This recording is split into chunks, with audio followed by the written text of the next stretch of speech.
Hello everybody and welcome to a special dungeon episode. We're going to do Maraudon today and the Princess Run, so this should be fun. And we got 4 quests. We have a pretty nice group. We have a protection paladin, high level, all around high level group. But it's really nice, and I think we shouldn't have too many issues to do the dungeon, and looking very much forward to this. This will be edited, this will be cut it down. Like, I won't show the complete run, like killing trash and stuff, I think. Most of the time. I'm just going to leave that out. If something interesting is happening, or if I want to tell you something, I guess, then I will cut to that part, obviously. Yeah, I hope you are going to enjoy this little episode and have fun watching. Good PSA announcement: those creeping sludges have a very nasty AoE aura, which deals a ton of damage, like those little splashes, you can see them do there. Don't get near them if you are a melee class, even the tank has to kite them, and they stack up, so really just try to stay out of range, otherwise the healer will have a very bad time, and yeah, you should really try to not get affected too much by this. As you can see, our group is taking a considerable amount of damage right now, so yeah.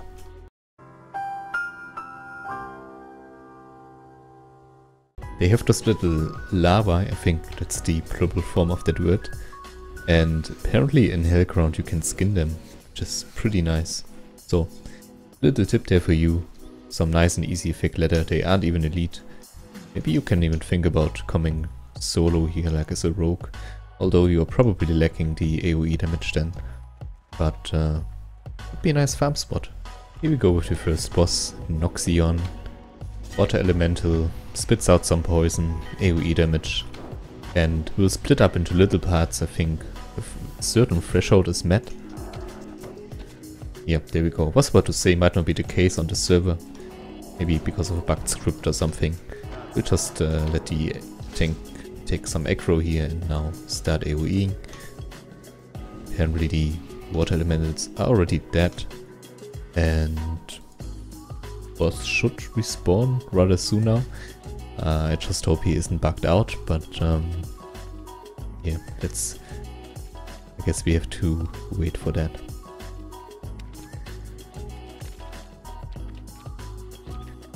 Well then, apparently he's still here. Like, there's this little cycle on the floor, which indicates the boss probably being behind our healer right now, or like our enhancement shaman.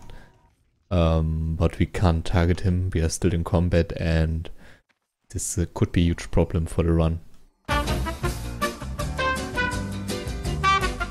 Okay, now we are taking turns and relocking, or like Alt F4, and apparently as soon as Sugarfree did it, he just died. So I really have no idea what's going on, but I will keep you updated. The conclusion was we all Alt F4'd, I just feigned death. But apparently that kind of solved the bug. We couldn't do the boss, unfortunately, but other than that everything worked, so yeah, we should be fine now, I hope. Besides that small hiccup at the boss fight, a very smooth run so far thanks to an amazing group. I think you just put like 2 or 3 groups and we still are able to do them, so it's really nice to have a protection paladin in your ranks. Maraudon is a really massive dungeon. The nice thing about it is that you can AoE pull a lot of the stuff if you have a capable tank and heal, but most of the time you just, in order to get ahead, I mean later on it's so massive, it's so huge that they split up I think into 3 or 2 parts in Wrath of the Lich King.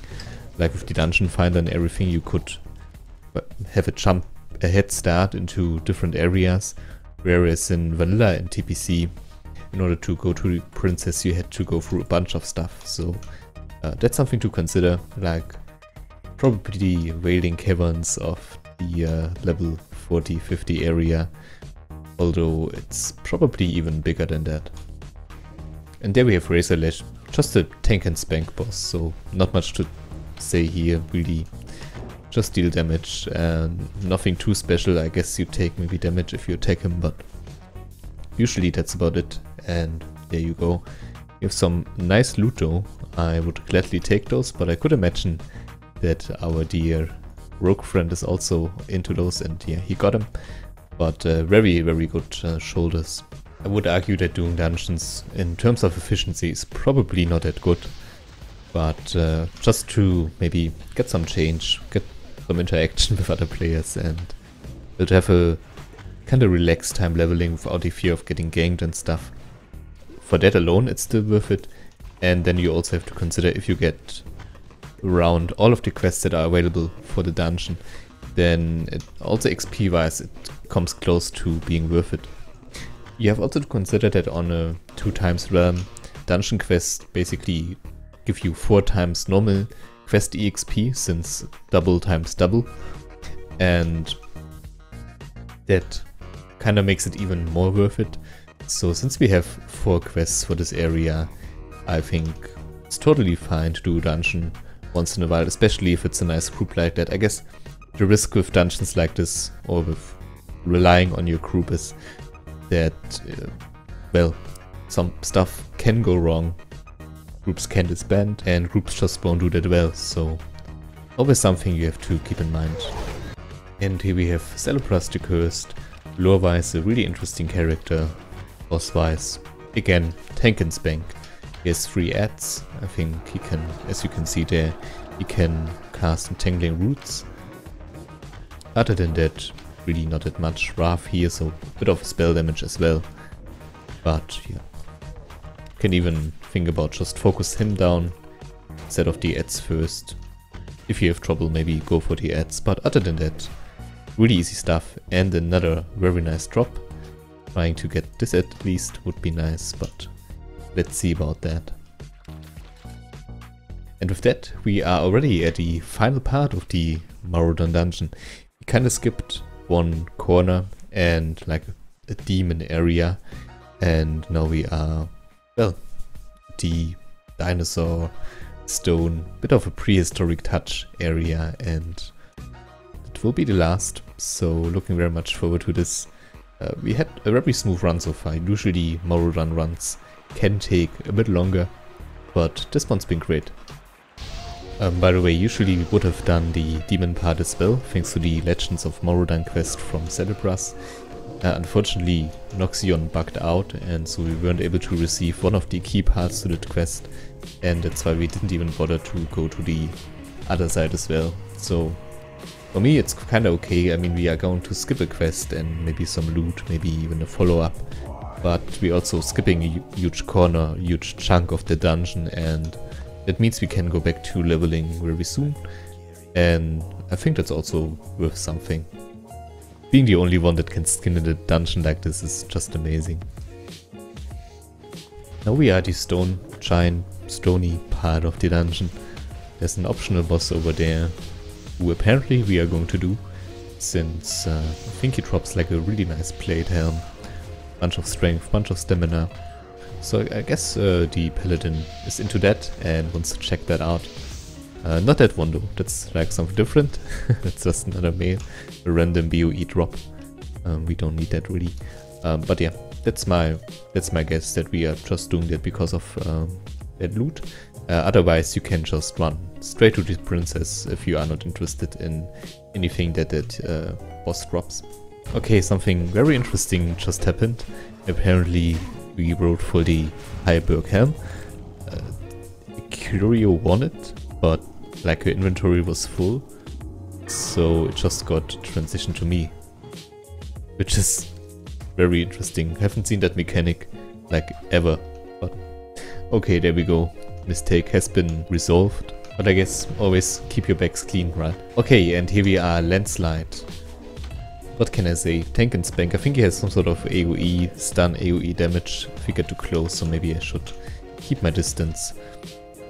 Other than that, I mean, I can only tell you the same thing here, right? I don't even have to do anything, it's just hunter things, I guess. But yeah, just easy tank and spank on that guy, and down he goes. Unfortunately, no helm, but maybe the warlock will take the cloudstone. We are already about to end this dungeon, since we skipped the huge demon part of the dungeon. We are way farther ahead than I expected, and we were way faster as well. But I'm not complaining, it's pretty great. And like one thing I wanted to add, like regarding quests, and unfortunately we are not able to do 2 of them since the skip and bit of the bugged out Noxium and stuff. But still, Corruption of Earth and Seed is a fantastic quest. It's shareable, like you don't have to do any pre-quests, and it has amazing loot, fresh plate for any rogue or warriors. And then we have Verdant's Keeper's Aim for, well, hunters. And yeah, one of the reasons I'm in here as well, and yeah, going to enjoy that loot pretty soon, hopefully, since not too sure, we probably, yeah, can't spot her right now, but the princess is over there. It's like one final walk through giants, and yeah, I guess I catch you guys in a minute. The tank was so confident that he even pulled all of the 4 primal behemoths, so usually you only take 2 because they really pack a punch. But again, great group. We actually don't have any issues with 4 of them apparently, so it's very nice. And there we have it, the one and only, the beautiful Princess Feridras. He actually does a bunch of stuff. As you can see, there's some sort of shockwave, so don't stand too near to the edge. And if you are ranged, then really use your range, otherwise you probably will get affected by this. I'm going to pull my raptor back so he won't die immediately. The rogue apparently has some issues with the mechanics right now, also me. Yeah, I really should not get hit by this. I have to keep my distance here. And yeah, rogue unfortunately going down, also my pet. Looks like the heal was not enough, but we should be able to finish her in time. I think probably the paladin and the healer alone could kill her very easily. But yeah, looks like the shaman is a bit afraid now of getting shockwaved, but he won't even do it anymore. So probably could get in there, help out, but yeah. So you were able to see what she does, like this little pushback shockwave. Big damage though, like big AoE damage. But yeah, some easy stuff in the end. Also some nice loot she can drop.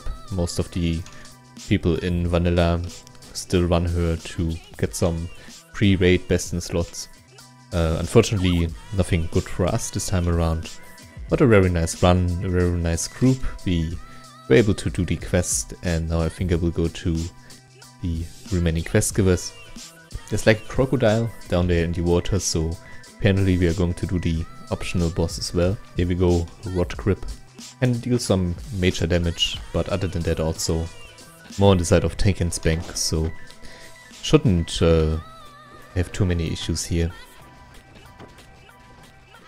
And I guess while we are slaying this crocodile, I can already say my goodbyes. Thank you guys for watching. I hope you enjoyed this little special episode in the dungeon, and that you might even have learned 1 or 2 things. Probably not though, right? But yeah, thank you very much. Please let me know what you think of episodes like this. And I'm not too sure if I should run out now, if I really should drown myself. The paladin just think he might have joked about this, but yeah, I think I will indeed run out of prep here, so I don't have my Hearthstone and Desolator anywhere near, and I really would like to hand in the quests and also get my cookbook from the Shadowprey village. That's something you can also do if you have your Hearthstone there, apparently. I mean, obviously you don't have to kill yourself. There's an easier way, just use your Hearthstone. But other than that, yeah, little tip here, if you don't want to run back and you are okay with losing some well, duration on your armor. Alrighty then, I will hand in those quests and level up my character a bit more, so I can hopefully provide you with some TBC content very soon. And other than that, thank you very much for watching, have a great day and bye.